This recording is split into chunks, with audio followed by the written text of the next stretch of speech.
Quando Tobias retornou, o sol já estava manso e começava a baixar no horizonte. Estava fraca de fome. Enganei o estômago com os araçás bicados pelos pássaros e caídos no chão. Encontrei a casa de Dona Maria Cabocla e foi de lá que trouxe a chama. Ela não se surpreendeu ao me ver. Já nos conhecíamos de vistas nas brincadeiras de Jaré. Maria disse que não precisava de lenha. Depois percebeu que eu não respondia e estava parada diante dela como se aguardasse algo. Aí perguntou se era eu quem precisava de lenha. Por último, entendeu que eu queria fogo e me deu uma das achas que queimavam em seu fogão e que estavam com a ponta em brasa. De imediato, Tobias abriu um sorriso quando entrou na casa. Temi por um momento que reclamasse por ter mexido em suas coisas, por ter tentado arrumar a bagunça, ainda que não tivesse conseguido fazer tudo naquelas horas que permaneci sozinha, mas a diferença era clara. Ele olhava os cantos, a cama arrumada, o rasgo no colchão de palha de milho costurado com linha e agulha que trouxe em minha trouxa, a mesa limpa, as moscas que voavam mais distante, a comida que fumegava no fogão. Não agradeceu. Era um homem, por que deveria agradecer? Foi o que se passou em minha cabeça, mas conseguia ver em seus olhos a satisfação de quem tinha feito um excelente negócio ao trazer uma mulher para sua tapera.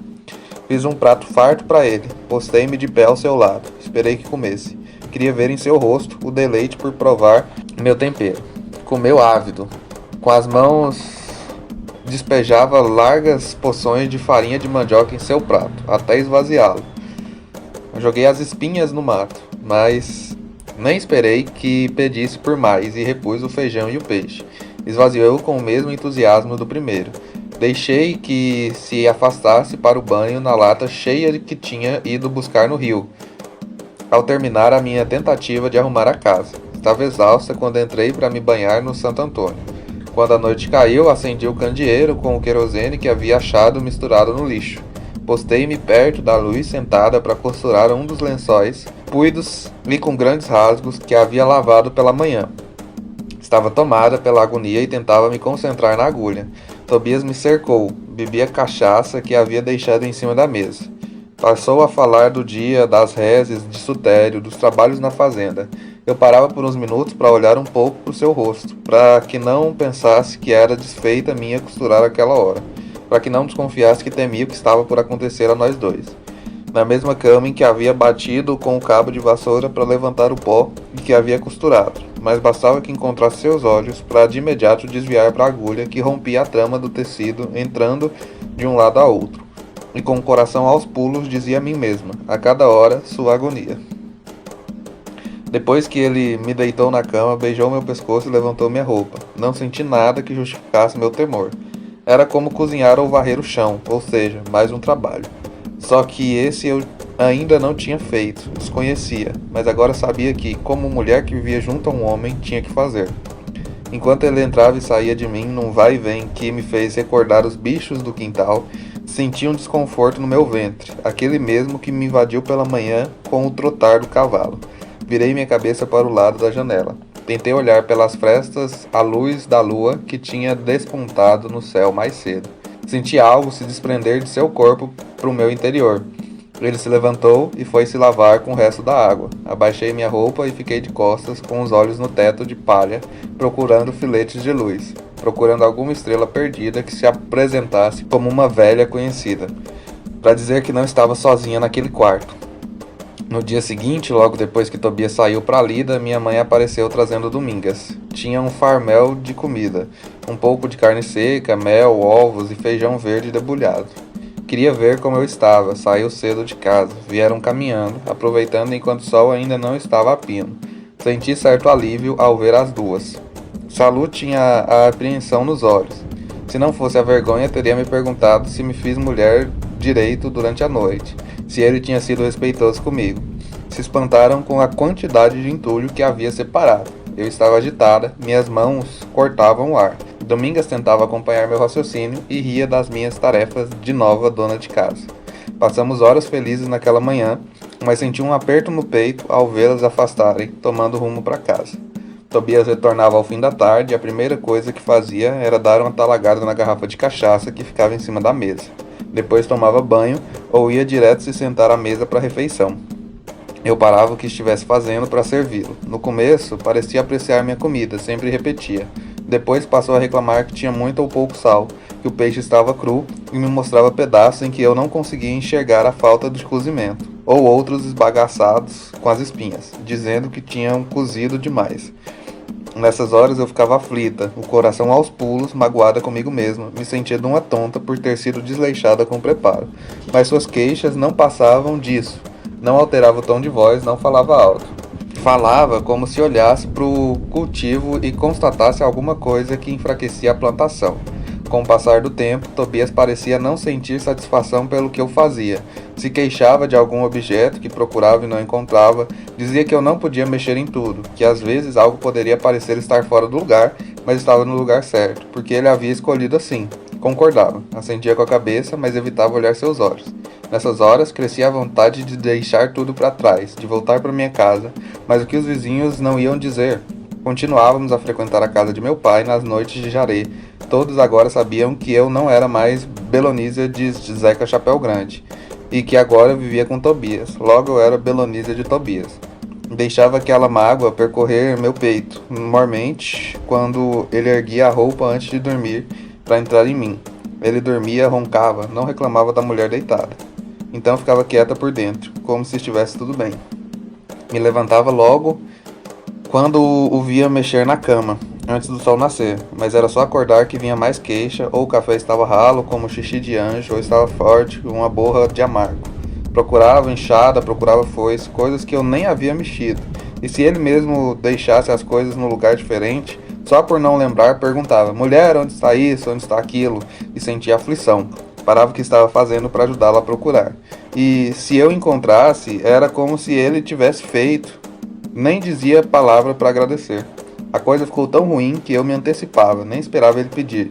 Guardava tudo em suas mãos. Cinto, sapato, chapéu, gibão, faca. Só para não ouvir o chamado mulher. Me sentia uma coisa comprada. Que diabo esse homem tem que me chamar de mulher? Minha cabeça agitada gritava. Na casa de meu pai, quando íamos a cada 15 dias, ou nas visitas de minha mãe, domingas, me chamava por meu nome e eu ignorava. Não levantava nem a cabeça para concordar. Senti minha mãe um pouco cismada com as minhas feições, com os desvios de meus olhos, com as coisas que minha presença queria reclamar, mas eu disfarçava, tentava nada expressar. O que mais me inquietava era que aquele não era meu jeito. Arisca, parei de ir para a escola mesmo sabendo qual a vontade de meu pai, mesmo admitindo que aquilo fosse uma pequena frustração para ele, que labutou para que Água Negra tivesse uma escola para seus filhos, para os filhos dos trabalhadores, enfrentando sentimentos enviesados dos donos que só não foram contra a ideia porque o prefeito resolveu dar o nome do senhor pai deles à construção. Para eles, era mais uma benfeitoria, não uma escola que daria estudo aos filhos da gente da fazenda.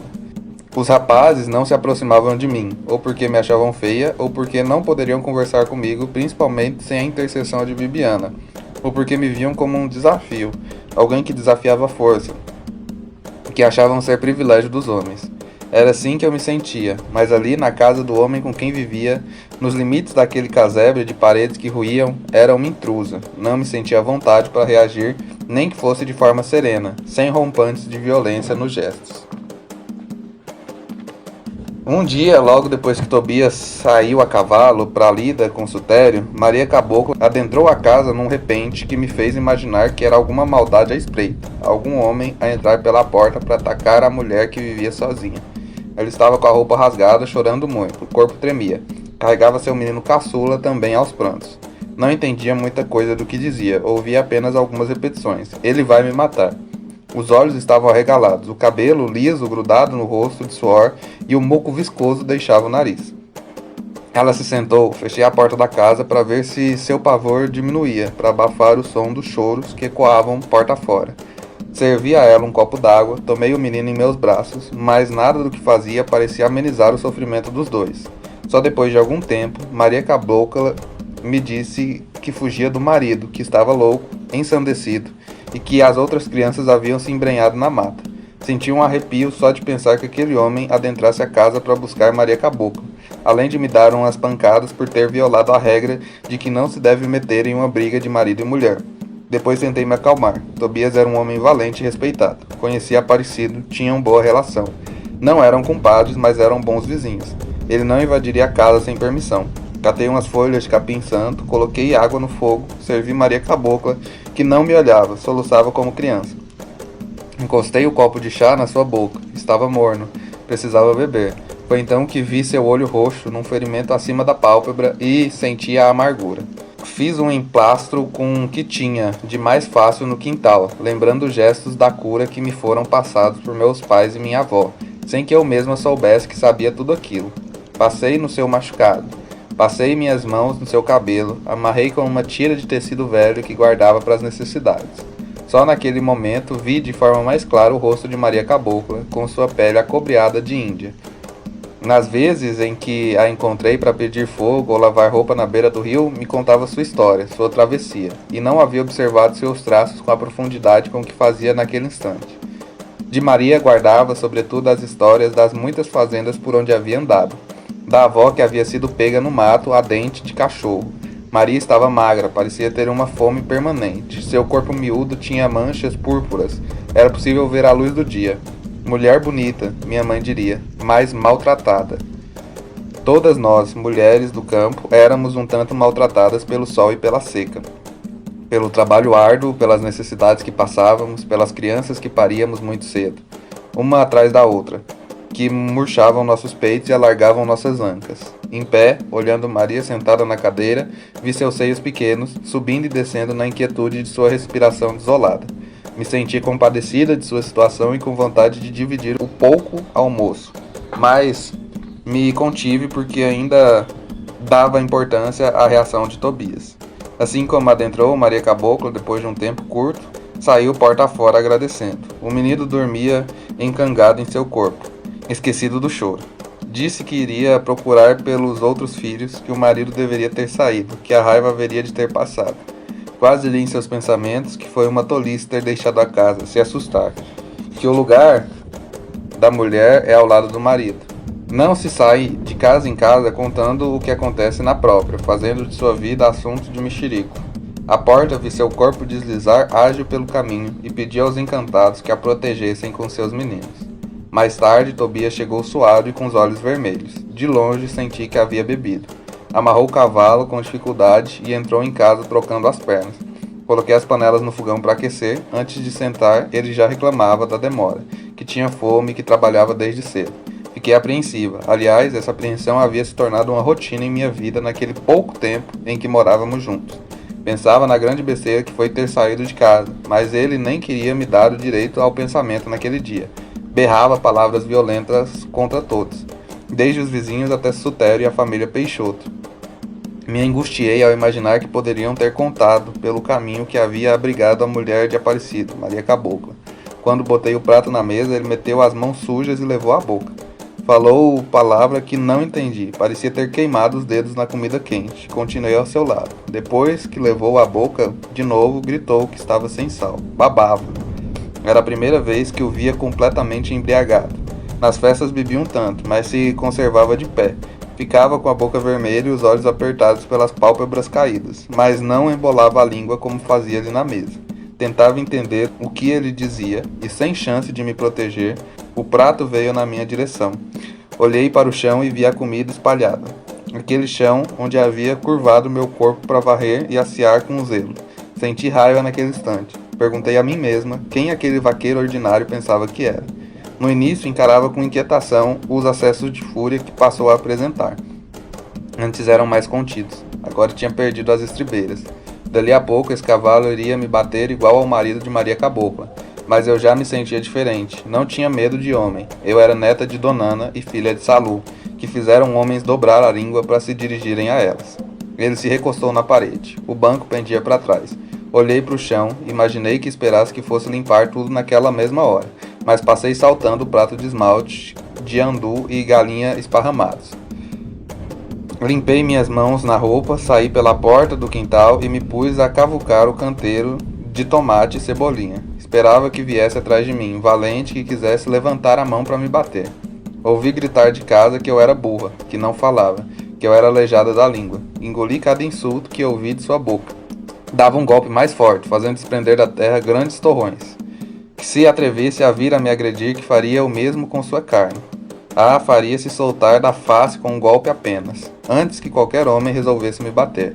Lhe arrancaria as mãos ou a cabeça, que não duvidassem da minha zanga. Ele continuou com os insultos, mas deixei meu coração aquietar. Trabalhar a terra tinha desses sentimentos bons de amansar o peito, de serenar os pensamentos ruins que me cercavam. Pensava em tudo que estava distante, menos em Tobias, descontrolado, a poucos metros, na tapera que chamava de casa. Quando dei por mim, já era noite, o sol se pôs e o canteiro estava bonito, tinha crescido de trabalho. Voltei para casa para limpar a cozinha. Guardei a comida tirada sem respeito ao chão, no embrulho parafusco. Iria à casa de minha mãe na manhã seguinte, ele quisesse ou não. Estava com o peito apertado de saudade daquele pedaço de chão que eu conhecia como a palma de minha mão. Não faria comida para ele. Tinha meu orgulho, não era humilde e muito menos sabia perdoar. Se a comida não estava boa, que fizesse melhor. Como poderia dizer isso? Não adiantava escrever. Ele não entenderia. Tobias sabia assinar o nome, como a maioria dos trabalhadores. Então, para demonstrar minha insatisfação com seus destemperos, não iria fazer. Quando me aproximei do quarto, percebi que roncava. Não havia se banhado no rio, havia deitado sujo do trabalho. Paciência, pensei, não vou acordar a fera para se banhar. É capaz de se voltar contra mim. No dia seguinte, saiu antes da hora de costume. Não me levantei. Ouvi quando fechou a porta, ouvi também o trotar do cavalo tomando distância. Só depois me levantei e cuidei de tudo. Aguei o quintal, cozinhei pão-fruta. Senti prazer com o cheiro que fumegava na cozinha. Pensei em Maria Caboclo, que tinha ocupado meus pensamentos e minhas rezas antes de dormir. Pedia que ela e as crianças estivessem bem e que tivesse se entendido com o marido. Que Deus amansasse aquele coração. Iria pedir a Maria Cabocla que falasse com meu pai, que muitos já haviam se curado da bebida com suas garrafadas e rezas, que havia encantado para tudo na vida, então havia encantado para tirar aquele vício do homem. Maria parecia mais velha que eu e Bibiana. Não tinha tanta idade quanto minha mãe, mas seu filho maior tinha 11 anos. Foi o que me disse. Talvez, se nos colocassem juntas, a tomassem por minha mãe, dada a aparência desgastada de seu sofrimento. Tranquei a casa e saí. Segui pelo caminho como se voltasse para casa. Uma sensação boa se apossou de mim. Sentia leves arrepios. Era como se fosse receber um presente que esperava havia muito tempo. Segui reencontrando o que conhecia. As veredas, as casas, o rio, os buritizeiros. Um sentimento bom de que, se não desse certo com Tobias, poderia me dispor a caminhar para regressar à beira do rio Tinga. Sempre restaria a possibilidade de encontrar um lugar conhecido. Ou um novo. Quando avistei a casa ao longe, quase sorri. Torci para que a minha mãe não chegasse à porta. Queria apanhá-la de surpresa. Iríamos juntas. Sentaria à mesa para tratar das coisas conhecidas. Iria ouvi-la falando por mim e por ela, fazendo as perguntas e respondendo a si mesma, como se fossem minhas respostas, até que eu interviesse negando. Ia refluindo todos aqueles sentimentos vivos como uma coisa boa que se repete sempre. Bati com os pés devagar na soleira da porta. Ouvi um rumor de vozes. Dona Tonha deveria estar lá, pensei. Quando ultrapassei a porta, vi uma mulher sentada de perfil com o bebê no colo. Bibiana havia regressado.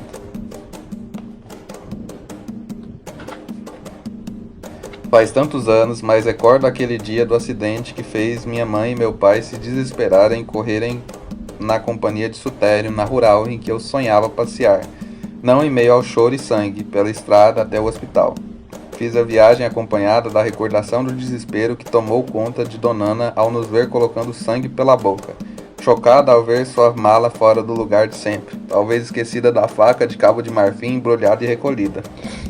Só quando minha mãe, avisada por Dona Tonha, chegou apressada e se desesperou ao ver nosso estado, perguntando de forma incessante o que havíamos feito, sacudindo a mim e Bibiana com tamanha violência que desconhecíamos em seus gestos, foi que minha irmã, aos prantos e cuspindo sangue, disse que tínhamos retirado o objeto da mala de nossa avó. Não pude ver o que se passava depois com Donana, ao descobrir que guardava um perigo, um objeto que nós, crianças, julgávamos não ter a menor importância, a não ser a curiosidade de tê-lo nas mãos. E depois enfeitiçadas por qual encanto na boca. Um brilho que se revelou de agouro, que se apossou de nossos olhos e nos fez esquecer o mundo e os perigos que todos diziam ter os objetos afiados.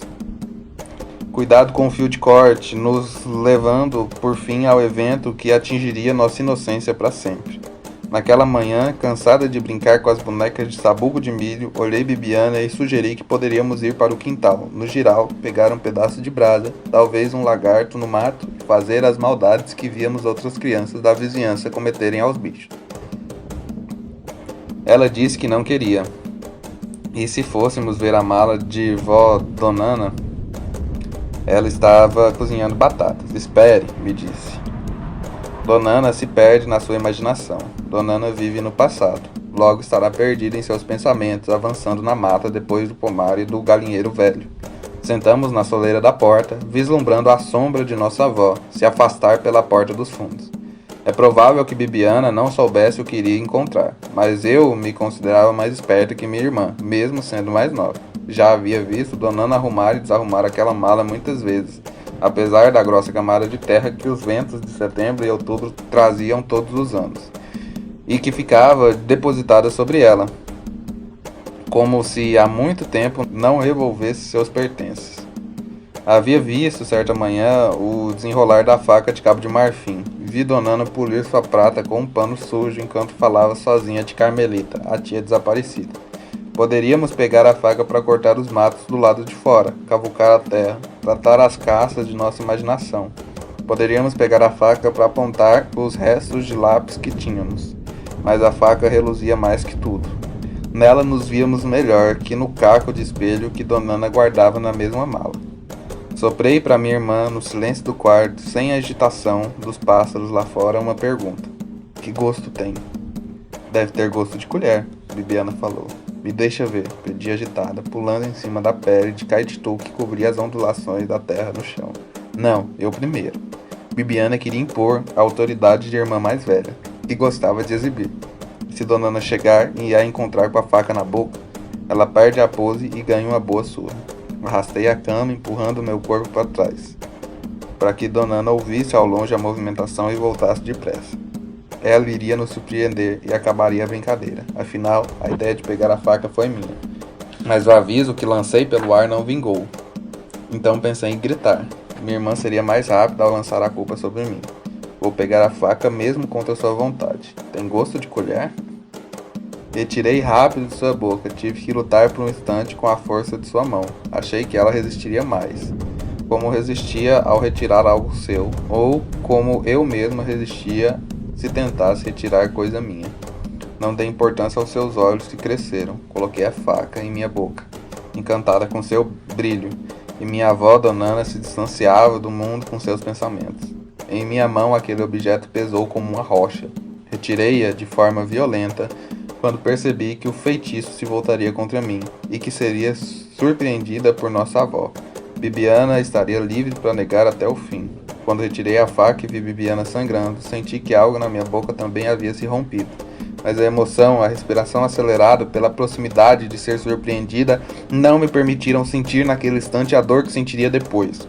Guardei nas mãos a fração da minha língua, como se, por magia, meu pai e minha mãe pudessem colocá-la de novo no lugar. O curador Zeca Chapéu Grande tudo podia. Se transformava em muitos encantados nas noites de Jaré. Mudava a voz, cantava, rodopiava ágil pela sala, investida dos poderes dos espíritos das matas, das águas, das serras, do ar. Meu pai curava loucos e bêbados, devolveria meu pedaço de língua à minha boca. Enquanto pensava, estouvada numa solução para minha desgraça, Donana se surpreendeu, antes mesmo de Bibiana pôr a mala no lugar de novo. Ainda vi sua mão desabar na cabeça de minha irmã, como imaginei minutos antes, com a mesma força que desabou na minha. Mas eu comecei a fraquejar porque perdia muito sangue. Me lembro de ter ouvido os médicos falarem que teria dificuldade para falar e me alimentar. Que teria que voltar sempre à cidade para ser acompanhada, para fazer exercícios de fala, mas não seria possível.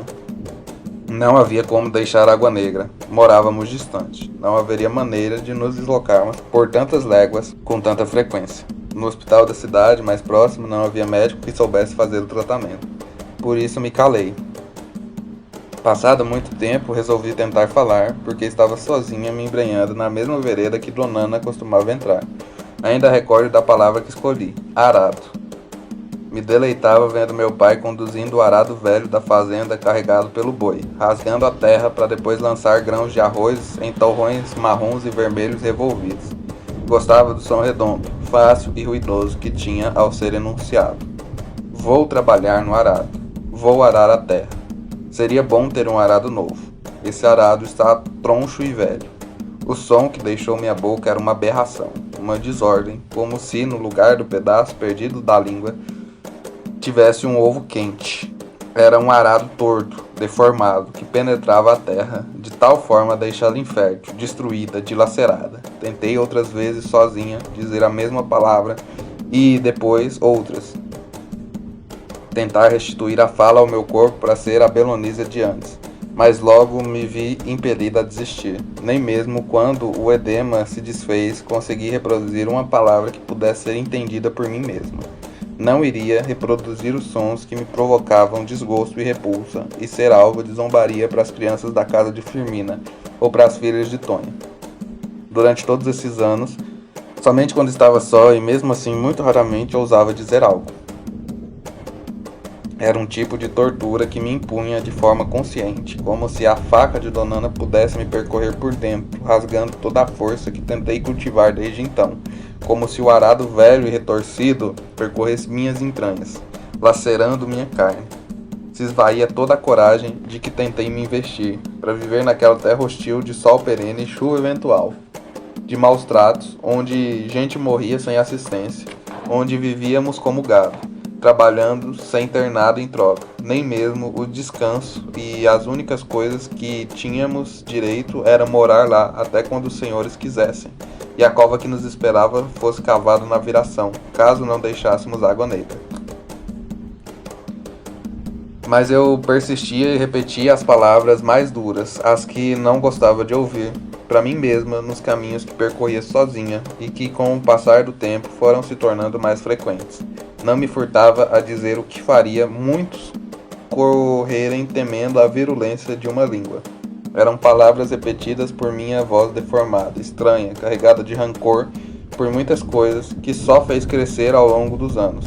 Agora, com os maus tratos de Tobias, elas se tornavam mais vis. Eram gritadas por minhas ancestrais, por Donana, por minha mãe, pelas avós que não conhecia e que chegavam a mim, para que as repetisse com horror dos meus sons e assim ganhassem os contornos tristes e inesquecíveis que me mantinham viva. Como minha irmã, naquele breve período de quase 2 anos, havia envelhecido. Estava com os quadris largos, não tinha mais o vício da mocidade. A única coisa que ainda fazia parecer jovem eram as espinhas brilhantes que despontavam como pontos amarelos no seu rosto. Por todo o resto, parecia ter mais 10 anos. Aquele tempo parecia ter passado com violência para ela, agora mãe de um menino. Pude ver seus seios despontarem da roupa que vestia, cheios caídos de amamentar Inácio. Mas isso nada significava para nós mulheres da roça. Éramos preparadas desde cedo para gerar novos trabalhadores para os senhores, fosse para as nossas terras de morada ou qualquer outro lugar onde precisasse. A constatação que fazia era apenas em respeito à passagem de minha irmã da infância para a maturidade. Seu rosto guardava uma delicada apreensão entre o contentamento de me encontrar, saber que estava bem, e o abandono a que sujeitou a família para viver com o primo, uma aventura de criança como as de outras moças que haviam feito mesmo. Histórias relatando casos como este era o que não faltavam entre nós.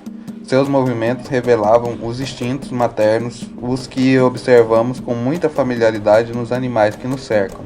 Pude perceber isso ao vê-la se levantar pesada, ao passar a criança para o colo de Salu para me abraçar, como quis abraçar com força e verdade, porque eu estava surpresa com a bênção que era poder olhar de novo seu rosto e ver minha irmã com seu filho.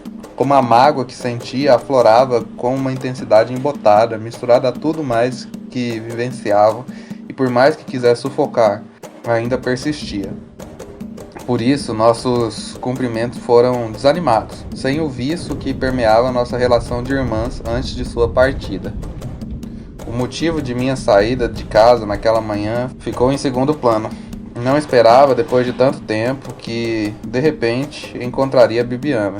Me sentei ao seu lado para escutar sua conversa com Domingas e minha mãe, contando sobre sua vida fora da fazenda.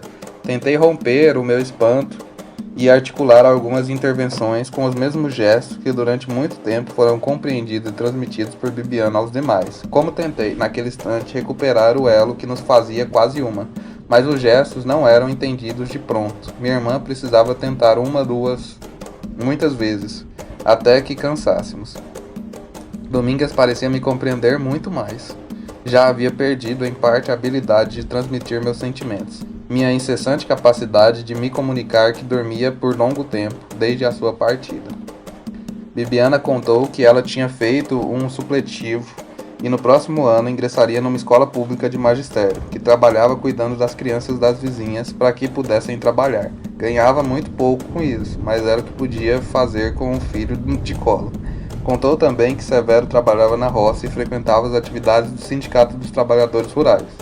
Estava aprendendo muitas coisas. Batalhava, apesar do medo e das adversidades, para melhorar a vida dos trabalhadores com quem compartilhava o fardo. Era admirado e respeitado até pelos mais velhos. Severo entrou pela porta dos fundos acompanhado de meu pai e Zezé. Me cumprimentou, tirando o chapéu. Me chamou por prima Belonise. Me senti feliz ao vê-lo. Ele também havia mudado, parecia mais homem, adulto, havia deixado para trás a adolescência. Parecia preservar apenas a inquietude de sempre. Ao vê-lo, percebi que as mágoas pela partida infantil dos dois, superficialmente, haviam ficado no passado. Durante algum tempo, pensei que pudesse haver uma ruptura entre nossas famílias, mas o perdão aflora da bênção que poderia ser o retorno de alguém de qual somos parte. Não foi possível evitar, da mesma forma, recordar as bobagens que Bibiana pensou a respeito de nós dois alguns anos antes. A figura de meu primo exercia de fato um encanto sobre mim, mas nada que pudesse ser chamado de paixão. Havia uma admiração por ser mais velho, pela energia e pelo frescor que emanava de seus gestos, de suas histórias e principalmente de seus atos. Severo tinha uma sedução natural, como os animais da mata, que não nos cansam de surpreender com sua astúcia. Nem sempre era o conjunto de atributos que o corpo mostrava, mas estava entranhado no seu movimento pelo mundo. A minha admiração nascia da vontade de ter a mesma força, liderança e sabedoria, como filho mais velho de Zeca Chapéu Grande, porque tudo o que admirava em Severo era a mesma capacidade que meu pai tinha de conduzir pessoas por caminhos tortuosos. Com sua presença, via reforçadas as impressões de que ele havia me deixado desde sempre. Falava com dureza sobre nossas condições de vida na fazenda, a ponto de deixar meu pai embaraçado. Zeca nos fez saber, em muitas oportunidades, que falava mal de quem havia nos acolhido e permitido que morássemos e dali vivêssemos era ingratidão. Mas se poupou em não rebater os argumentos de Severo, talvez pela ocasião, pelo ressentimento a caminho de ser superado. Aquele foi um sinal dos tempos que viveríamos se algum dia ele retornasse à fazenda. Percebi que havia algo vigoroso e decisivo nas suas enunciações sobre o trabalho, sobre a relação de servidão em que nos encontrávamos. Guardei o que pude de suas palavras para tentar decifrar as mensagens novas que trazia, transferindo sua vivência em outras terras para nossa própria história, para algo que passasse a fazer sentido para nós. Olhei a criança de volta aos braços de Bibiana com profundidade. Ela percebeu e se dirigiu a mim para dizer como ele se chamava. Achei bonito o nome, e para mostrar que tinha gostado, sorri. Tentei tomá-lo em meus braços, mas ele se esquivou, deitando a cabeça no ombro da mãe. Era meu sobrinho, meu sangue, que continuaria a semear a terra, mesmo se não viesse em água negra, se não fosse abatido pelas doenças que às vezes levavam nossas crianças muito cedo. Ele tinha olhos que não era possível definir, que pareciam com os do meu pai ou os da minha mãe. Estendi minha mão para acariciá-lo. Minha mãe repetia incontrolável em seu contentamento que era a vovó. O calor de Nácio encontrou minha mão, que reconhecia sua pele viva e morna, cor de mel das flores. Me preencheu de força e me fez bem querer. Bibiana disse que traria o menino em breve para batizar na igreja do Senhor dos Passos. Você será a madrinha, escutei. Seu arranjo indicava a importância que eu tinha para sua vida, mesmo estando distante, mesmo percebendo que havia diferenças e estranhamentos entre nós, e dessa forma poderíamos reforçar nossos laços. Durante aqueles dias voltei quase que diariamente para a casa de meus pais, ou do tio Severo e tia Ermelita, onde Bibiana e Severo se revezavam em atenção. queria escutar cada vez mais as histórias que traziam de suas passagens por outros lugares. Queria ouvir de Severo as explicações para o que vivíamos em Água Negra. Eram histórias que se comunicavam com os meus rancores, com a voz deformada que me afligia e por vezes me despedaçava, como todo o sofrimento que nos unia nos lugares mais distantes, que juntos talvez pudéssemos romper com o destino que nos havia designado. Nem o mau humor e os destemperos de Tobias me desanimaram a sair, até que partissem de novo, com uma promessa de que logo voltariam. Quando se foram, pressenti que iriam regressar, que os bons ventos os trariam com a chuva e com mudanças, e só por isso fiz uma prece para que fosse muito em breve. A agressividade de Tobias cresceu nos meses que seguiram, a ponto de minha mãe fazer chegar a mim um recado de meu pai.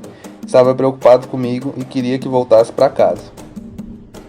Não seria vergonha alguma para a família meu retorno. Apenas queria zelar por sua filha, para que nada de ruim acontecesse. Tobias reclamava por pouca coisa e quase sempre a culpa de tudo estava em mim. Bebia grande quantidade de cachaça, seus olhos ficavam vermelhos e pousavam no meu corpo quase sempre para acompanhar insultos que me dirigia. Lembrar que eu era muda, que passado tanto tempo não havia gerado filho como minha irmã, que não cozinhava bem, que perdia muito tempo arando o quintal, que não queria me ver na companhia de Maria Cabocla. Ela, por sua vez, me dizia que era certo que o problema de não criar menino na barriga não era meu, porque Tobias deitava antes com uma e com outra mulher, mas não se tinha notícias de filho algum. De certo, me disse ela, ele é que deve ter a gala rala. Não foram poucos os dias em que pensei em retornar à casa de meu pai.